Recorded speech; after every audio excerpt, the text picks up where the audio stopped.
Let's go at pasukin natin ang action-packed world ng coastal defense with some electrifying news. Ang 97 meters Philippine Coast Guard vessel, BRP Teresa Magbanua, ay nagtapos ng kanyang epikong 9-day maritime patrol sa lugar ng Bajo de Masinloc. Talk about a mission accomplished. Kaya kumuha na ng inyong life jackets at maglayag tayo papunta sa gitna ng action.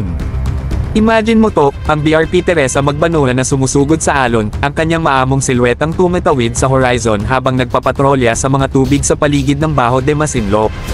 It's a sight to behold, isang patunay sa dedikasyon at profesionalismo ng ating mga Coast Guard personnel. With every passing day, they stand vigilant, ensuring the safety and security of our maritime domain.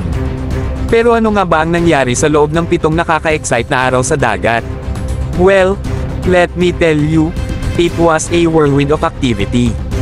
From conducting surveillance operations to enforcing maritime laws, ang crew ng BRP Teresa Magbanua ay hindi nagpabaye sa kanilang misyon na panatilihing ligtas at protektado ang ating karagatan.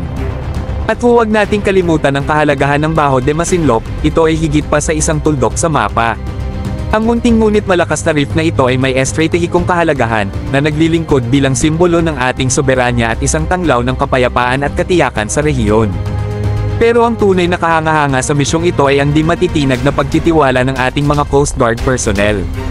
Araw-araw, sila ay humaharap sa mga elemento, nagbabantay laban sa anumang banta na nagsasabing hamanin ang ating karagatan. It's a testament to their courage, their dedication, and their unyielding spirit.